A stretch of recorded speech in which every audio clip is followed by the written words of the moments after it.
Educom.audio. Educomunicação, um campo de mediações.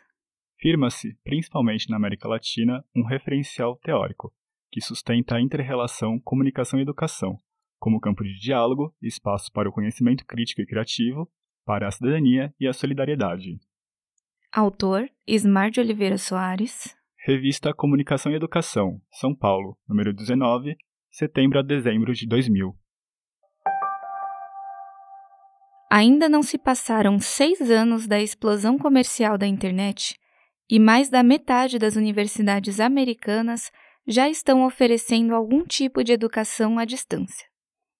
Através do uso das modernas tecnologias da comunicação, prevê-se que para meados da primeira década do novo milênio, cerca de 60% do ensino do país esteja sendo ministrado fora dos ambientes tradicionais, ou seja, inteiramente através do ciberespaço. Tal perspectiva preocupa as autoridades e está mobilizando os centros de pesquisa dos Estados Unidos.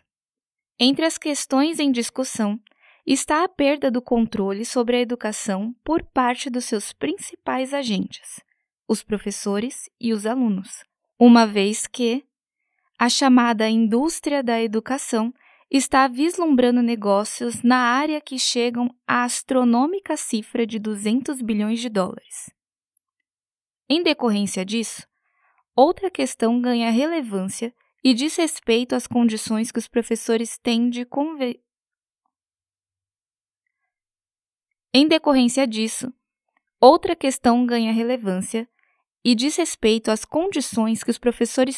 de conviverem com o novo modus comunicandi, próprio das novas tecnologias e inerentes à natureza das comunidades virtuais. Em outras palavras, discute-se sobre os atuais e os vindouros paradigmas da educação em seu confronto, associação com o mundo da informação e sobre o papel do professor, instrutor, nesta revolução tecnológica.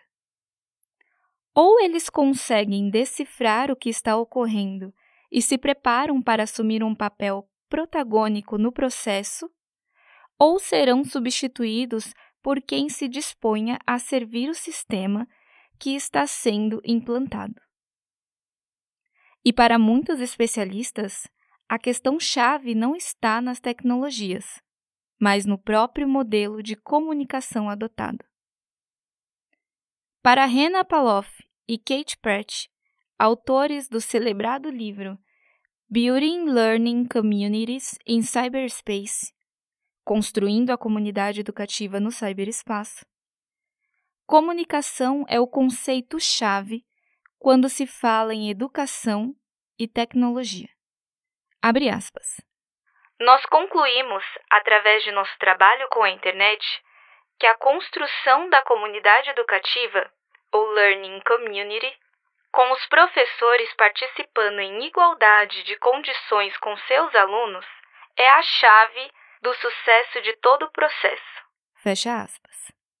Para estes autores, o momento está maduro e suficientemente adequado para uma profunda revisão do sentido da ação comunicativa presente no ato educativo, quer o presencial, quer o à distância, o que assinala, naturalmente, para um ponto de mutação em direção ao que ousamos denominar como o campo da inter-relação comunicação-educação.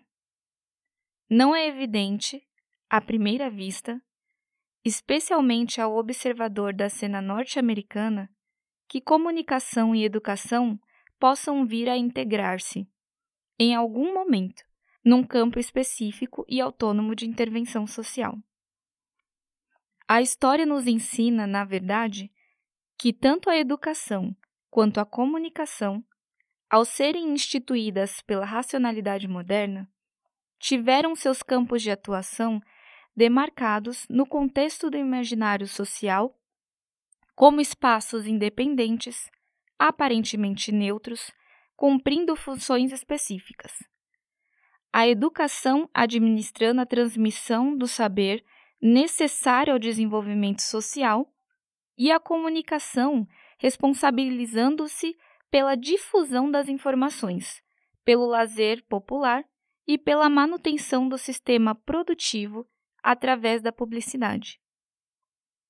No entanto, no mundo latino, certa aproximação foi constatada, graças à contribuição teórico-prática de filósofos da educação como Celestin Freinet ou Paulo Freire, ou da comunicação, como Jesus Martim Barbeiro e Mário Kaplun. Colaboraram também para esta aproximação o avanço das conquistas tecnológicas e o barateamento dos custos dos equipamentos, o que levou grupos ativos e organizados de especialistas a iniciarem um irreversível processo de aproximação entre estes dois campos.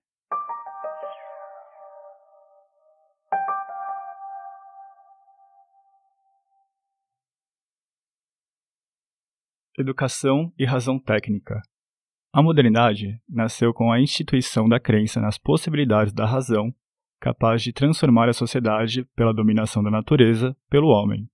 Ao mesmo tempo, impôs a uniformização das representações sociais coletivas e a massificação das aspirações e das mentalidades como forma de controle da opinião pública. Para tanto, a sociedade industrial conformou a educação para sedimentar e legitimar a ordem social que queria ver estabelecida, fazendo, por outro lado, uma apropriação do discurso midiático, usando-o como o mais poderoso instrumento disciplinar coletivo. Por suas incongruências, contudo, como a destruição do ecossistema em nome da racionalidade econômica, ou a violência que eliminou vidas sem conta nas pequenas e grandes guerras do século por causas que a história revelou irrelevantes. A razão iluminista acabou por perder legitimidade frente aos olhos de milhões de pessoas.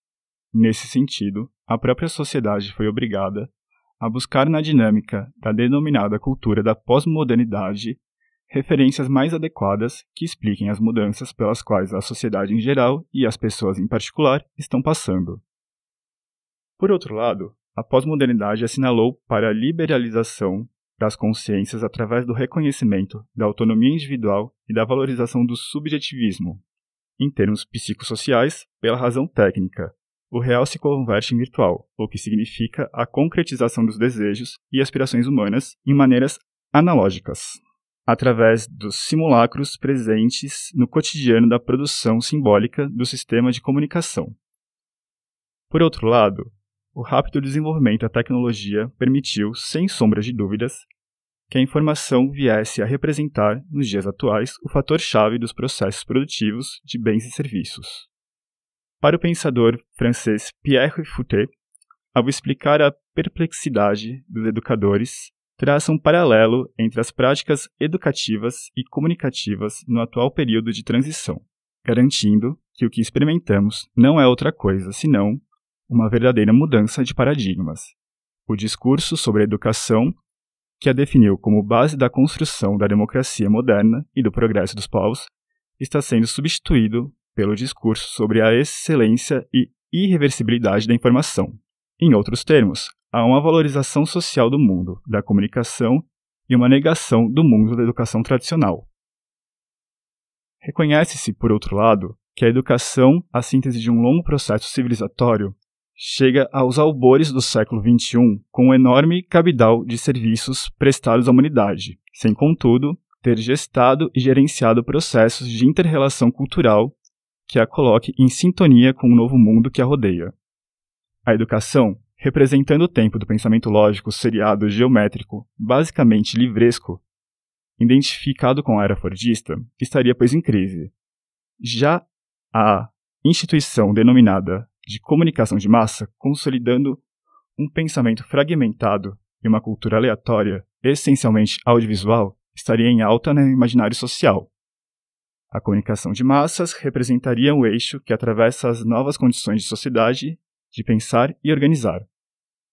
Foutet recorda, por outro lado, que enquanto o mundo da educação se baseia no espaço local, a escola do bairro e da cidade, e num sistema escolar regido por normas conhecidas de seus usuários traduzindo formas nacionais de poder, o mundo da comunicação de massa paira sobre as nações, sem território próprio, desterritorializado. Sem donos visíveis, seu centro de controle está nas organizações transnacionais, refletindo as novas formas planetárias de poder. Ainda, segundo o pesquisador francês, enquanto o sistema escolar se apresenta como um conjunto de instituições que depende direta ou indiretamente do Estado, tendendo a ser coerente, organizado, burocrático e hierarquizado, voltando-se a públicos determinados, tendo como missão a sistematização e a transmissão de conhecimentos especializados, o sistema de meios se caracteriza por um conjunto de instituições com veículos transnacionais, a serviço de públicos abertos, desburocratizado, tendo como conteúdo principal o lazer e um conjunto de mercadorias oferecidas ao consumo. Seu referencial cognitivo baseia-se justamente no surgimento de uma realidade virtual, acessível a imensas audiências, criando a crença na existência de uma comunidade, também virtual, entre produtores e receptores. Com um tempo próprio, presente, e um espaço desterritorializado, o ecossistema virtual ou ciberespaço, a comunicação de massa mantém, como garantem os estudos de recepção, um pé na realidade, ainda que essa seja o universo fluido do imaginário e das paixões humanas. A comunicação de massa faz as pessoas sentirem-se, de alguma forma, cidadã de um mundo em mutação.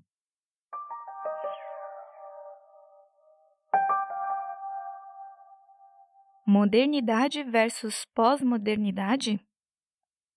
Estaríamos vivendo o desmanche da civilização do livro e dos conteúdos seriados e sistematizados, entrando no mundo veloz, contingente, fluido e imutável da civilização audiovisual, cuja marca é a incerteza e a expectativa do novo a cada minuto? Compreender a realidade e buscar um novo sentido para a educação num mundo regido pelas contradições do confronto entre modernidade e pós-modernidade faz parte da missão do filósofo e do educador. É o que garante Fernando Fonte, para quem a modernidade, ao adotar uma visão universalista nas normas sociais e morais, cometeu o grave erro de dividir o homem em razão e sensibilidade, obrigando a educação formal a optar pela hegemonia da razão. Adverte, contudo, para o perigo igualmente mutilante de se tentar, num novo projeto pedagógico, a recuperação da sensibilidade ao custo da pura e simples castração da razão. Abre aspas. Não é possível seguir acreditando numa razão ditatorial e deixar-se levar por ela. É necessário recuperar a sensibilidade, caminhar em direção a uma nova razão capaz de pensar a parcialidade, a individualidade, o pluralismo e que não se aprisione à riqueza da vida nos moldes estreitos de uma conceitualização universalista. Fecha aspas. Para tanto, propõe Fonte que se considere a adoção do conceito de inteligência sentiente, no original em castelhano.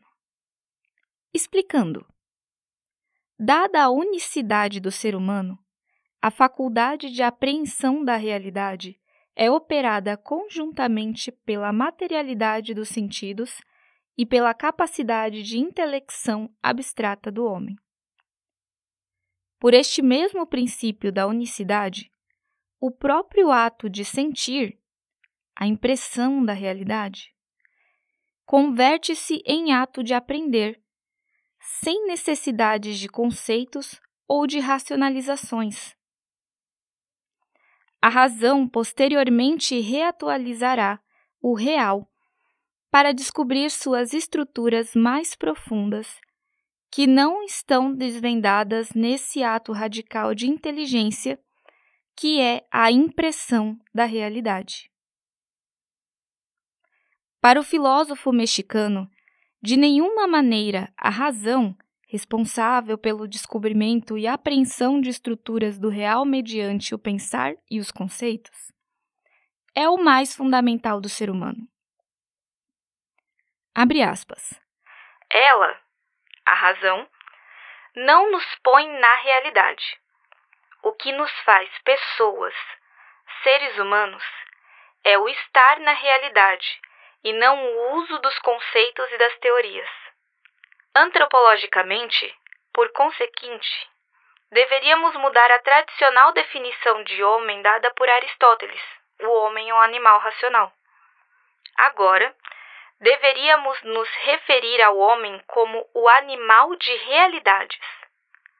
Não é a mesma coisa, pois viver na realidade é viver nas ideias, na razão. Fecha aspas. Ele reconhece, assim, certos méritos no pensamento pós-moderno, entre os quais o de pensar a natureza da racionalidade humana. Nessa mesma linha propositiva, o professor Leonardo Mendes Sanches, da Universidade Ibero-Americana do México, relembra que a educação necessita rever-se a partir de algumas metas, basicamente voltadas para a valorização do sujeito e da sensibilidade do processo educativo. Quais sejam: a. O estabelecimento de um novo conceito de razão geradora de uma racionalidade plural, que rompa a estreiteza até agora criticada. B. O desenvolvimento de uma visão a partir da qual a riqueza e a diversidade da vida possam ser entendidas e exploradas cabalmente. Haveria que sinalizar, segundo ele, que a vida do homem é irredutível a qualquer universalismo.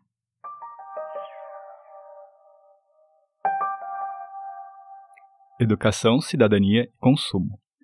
Francisco Gutierrez, ao buscar resposta à pergunta "Para que educar na era da informação?", propõe que a escola contemporânea se volte mais para a sensibilidade humana que para a racionalidade abstrata e distante, e para que esse sentimento aflore com maior naturalidade e a comunicação se faça, o autor propõe que a escola eduque para a incerteza, para usufruir da vida, para a significação, para a convivência e, finalmente, para a apropriação da história e da cultura.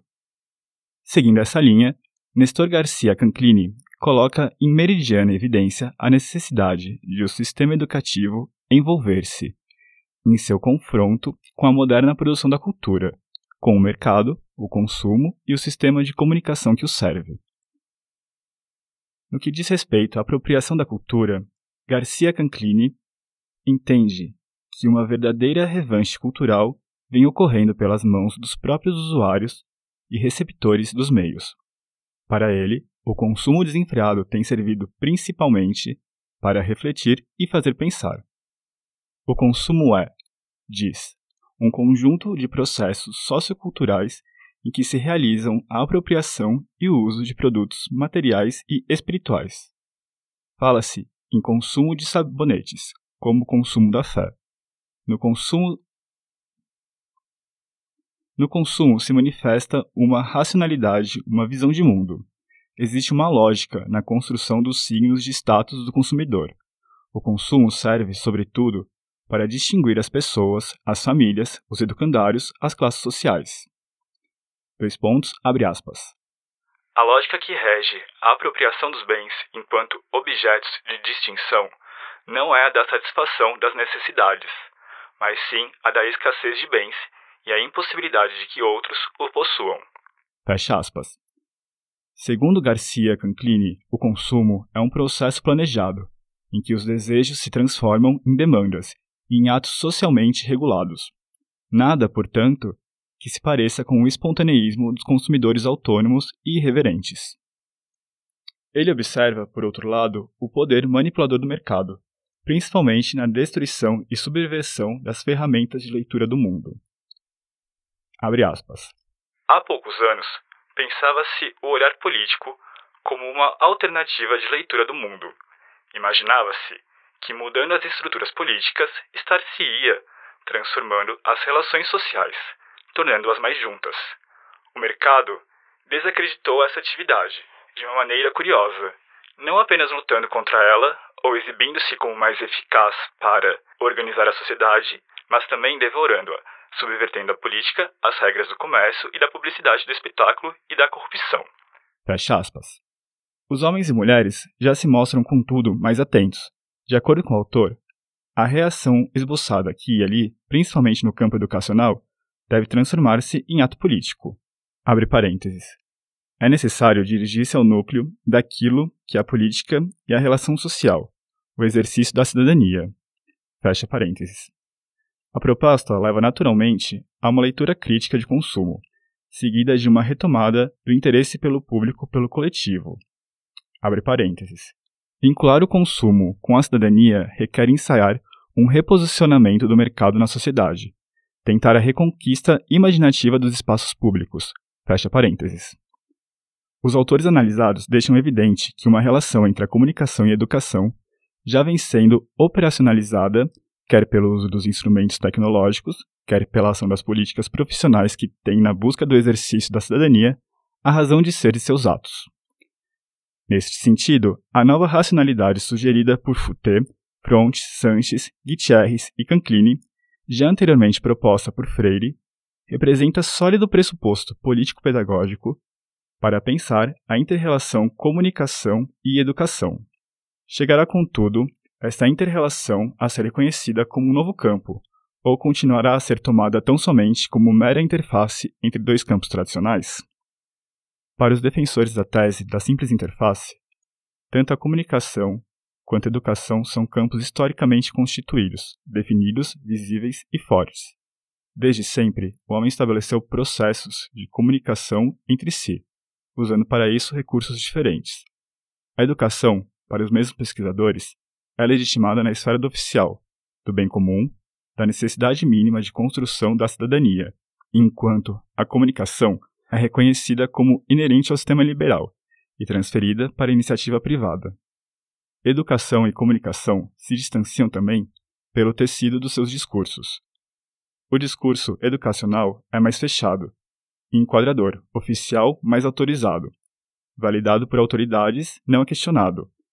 Nesse sentido, é autoritário, pois que é selecionado e imposto em forma de currículo a alunos e professores. O discurso comunicacional, ao contrário, é desautorizado, desrespeitoso e aberto, no sentido de que está sempre à procura do novo, do diferente, do inusitado. Enquanto a educação está presa ao Estado, fragilizado, sem poder e pobre, naquilo que o Estado tem de pior, que é a burocracia, a comunicação vincula-se ao mercado, aprimora-se constantemente, tem liberdade na construção do seu currículo e da sua forma de agir. Por todos esses arrazoados, a educação e a comunicação jamais poderiam integrar-se, sob a suspeita de estar perdendo sua identidade e sua razão de ser. O que defende a posição oposta, pelo reconhecimento de um campo integrador, afirmam que o mais importante e decisivo eixo construtor do novo campo é a interdiscursividade. Para estes, a investigação nessa área de confluência tem a polifonia discursiva como seu elemento estruturante. Daí a necessidade de um aprofundamento teórico deste referencial analítico, que supere a análise pontual de práticas que tematizam, prioritariamente, a incorporação das tecnologias, da comunicação e da informação no processo educativo. Trata-se da busca de um discurso transverso, na expressão de Pouchet. Um campo de diálogo e integração. Maria Aparecida Bacega, diretora da revista Comunicação e Educação, refletindo sobre a necessária articulação da comunicação com outras áreas do saber, afirma que hoje as ciências humanas e sociais estão efetivamente incorporadas ao campo da comunicação, constituindo-o.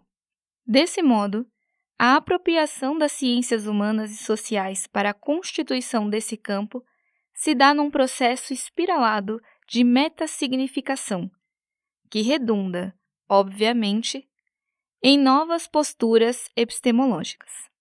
Para identificar as complexas similitudes entre os possíveis modus comunicandi e o modus educandi, necessitamos retomar a um dos pioneiros na inter-relação comunicação-educação no cenário latino-americano, Paulo Freire, que, no clássico texto Extensão ou Comunicação, focaliza os processos comunicacionais que se inserem no agir pedagógico libertador. Paulo Freire afirma que o homem é um ser de relação e não só de contatos como o animal. Não está apenas no mundo, mas com o mundo. Neste contexto, a comunicação é vista como um componente do processo educativo e não através do recorte do messianismo tecnológico. Alerta Freire, nessa direção, que, embora todo desenvolvimento seja modernização, nem toda modernização é desenvolvimento. Assim, o gerundivo latino modus refere-se a uma forma de relação estratégica performativa que se estabelece entre comunicação e educação através do agir.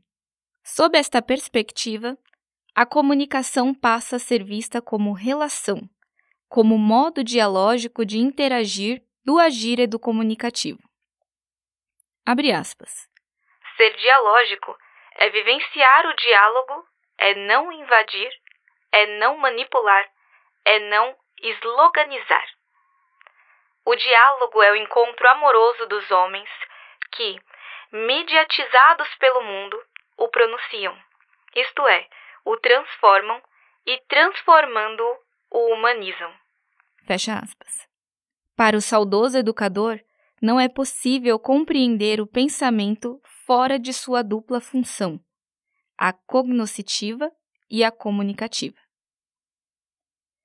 É igualmente oportuno retornar a Mário Kaplun, para que a comunicação educativa existe para dar à educação métodos e procedimentos para formar a competência comunicativa do educando. Não se trata, pois, de educar usando o instrumento da comunicação, mas que a própria comunicação se converta no eixo vertebrador dos processos educativos. Educar pela comunicação e não para a comunicação.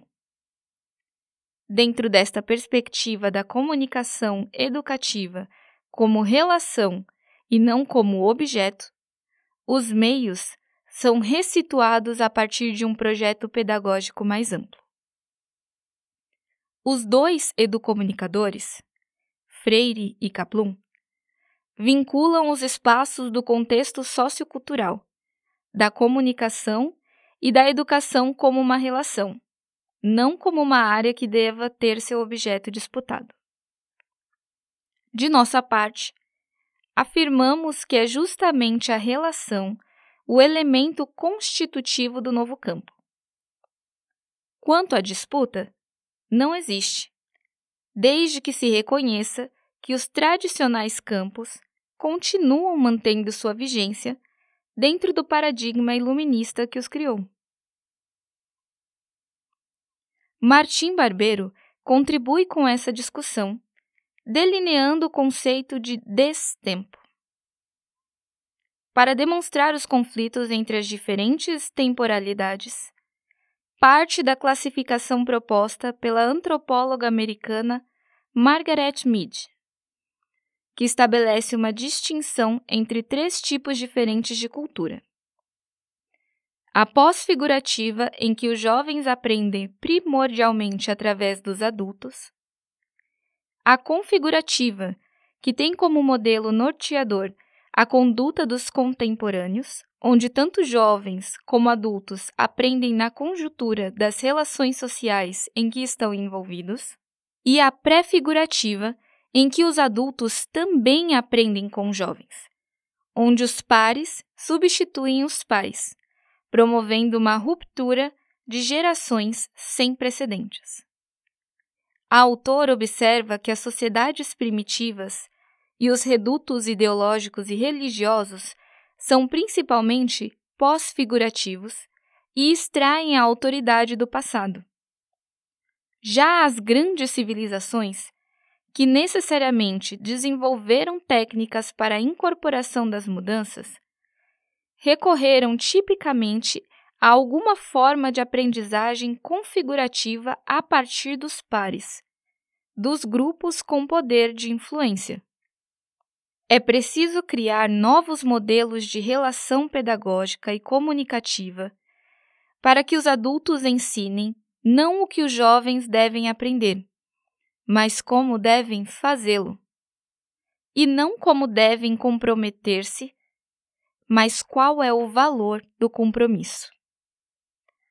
A partir deste referencial, Martim Barbeiro analisa os destempos da educação, mostrando que a comunicação pedagógica, apoiada no texto impresso, encarna e prolonga a temporalidade deste tipo de saber. Ela apoia-se na transmissão de conteúdos reconstituíveis e se vale de um modelo mecânico de leitura unívoca e passiva que afasta a dialogicidade. Proclama, assim, o império das letras em detrimento da imagem que hoje dinamiza os processos de comunicação. O tempo pedagógico faz deste modus comunicandi uma forma de exercício de poder, já que a autonomia do leitor e a possibilidade de um ecossistema comunicativo marcado pela dialogicidade implica a descentralização da palavra autorizada e a transformação das relações sociais internas do espaço escolar. Como se pode inferir, a discussão sobre o tempo pedagógico mexe com questões nucleares como acomodação e/ou ruptura de gerações, conflitos, alienação, resistências, insurgências que, polifonicamente, insistem em aparecer nas entrelinhas. Analisando ainda a temporalidade na comunicação, Martim Barbeiro considera a tecnicidade midiática como uma dimensão estratégica da cultura, vista muitas vezes com desconfiança pela escola, porque funciona como elemento desequilibrador das ambiências da aprendizagem herdadas por tradição. Os meios deslocam as fronteiras entre razão e imaginação, saber e informação, arte e ciência, e possibilitam o exercício de um tempo virtual que libera o aqui e o agora, inaugurando novos espaços e novas velocidades. Estamos, assim, como analisam os pesquisadores do Núcleo de Comunicação e Educação, do NCE, da ECA USP, diante de um processo, de um modus operandi, capaz de inaugurar posturas teóricas e práticas que se situam para além das tradicionais paredes paradigmáticas, reconceitualizando a relação entre educação e comunicação e direcionando-a para uma educação cidadã emancipatória. O que esperamos é que seja forte para romper com a narrativa dominante de uma cidadania associada meramente ao consumo.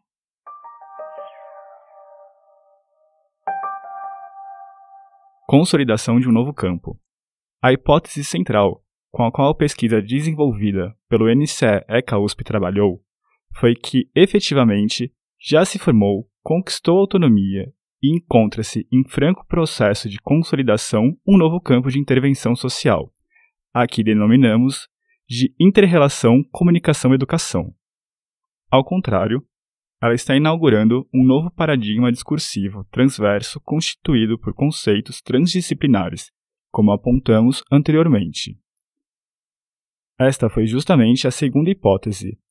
O novo campo, por sua natureza relacional, estrutura-se de um modo processual, midiático, transdisciplinar e interdiscursivo, sendo vivenciado na prática dos atores sociais, através de áreas concretas de intervenção social.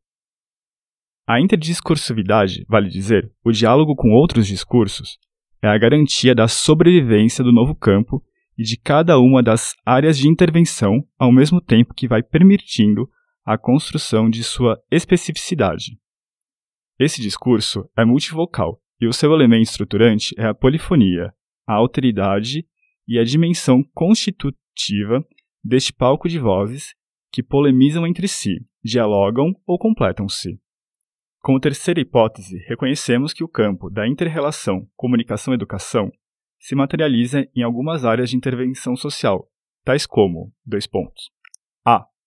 Área da educação para a comunicação, constituída pelas reflexões em torno da relação entre polos vivos do processo de comunicação, relação entre os produtores, o processo produtivo e a recepção de mensagens. Assim como no campo pedagógico, pelos programas de formação de receptores autônomos e críticos frente aos meios.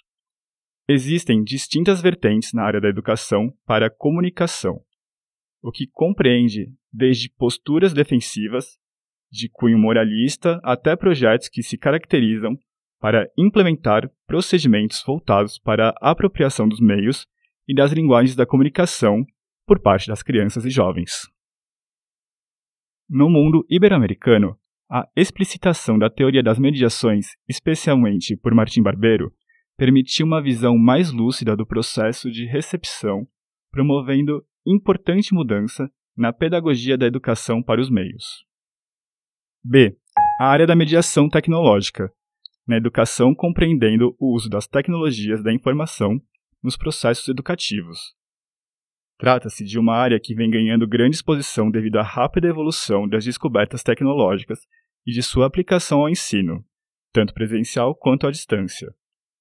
Sabemos que os recursos tecnológicos clássicos, como rádio e televisão, tiveram dificuldade de ser absorvidos pelo campo da educação, especialmente por seu caráter lúdico e mercantil.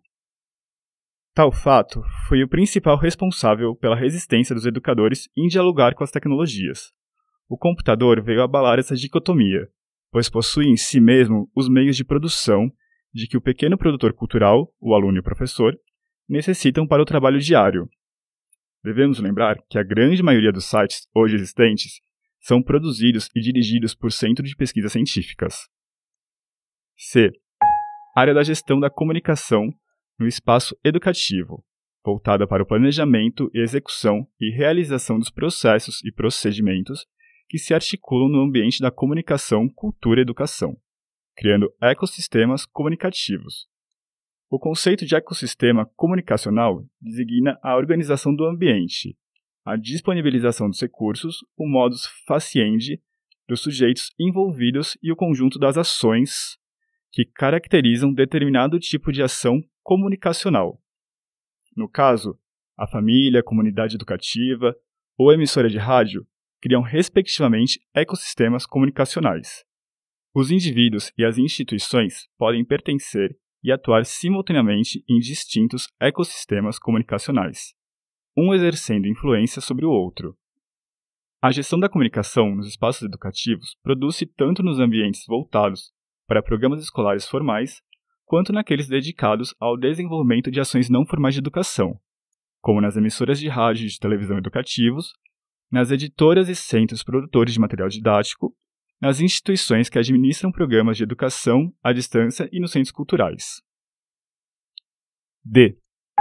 Área de reflexão epistemológica sobre a inter-relação comunicação-educação, como fenômeno cultural emergente.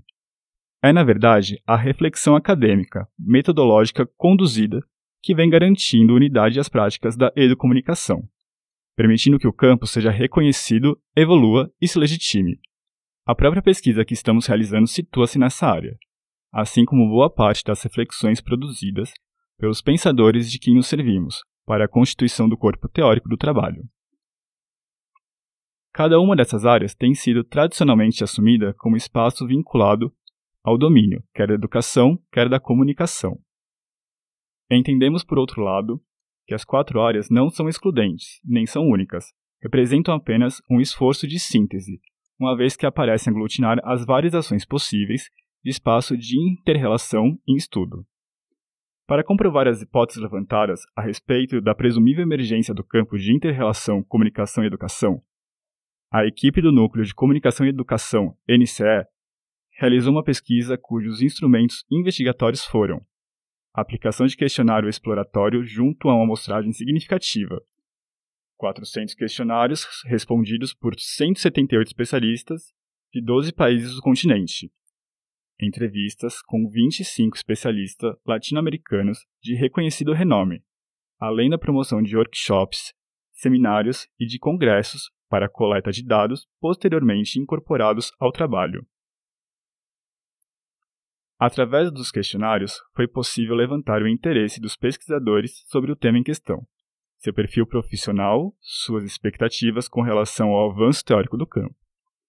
Das entrevistas, colheu-se um rico conjunto de histórias de vida relacionadas com o tema, com os especialistas emitindo opiniões sobre as ações e pesquisas na área, referendando bibliografias e descrevendo seus projetos e trabalhos.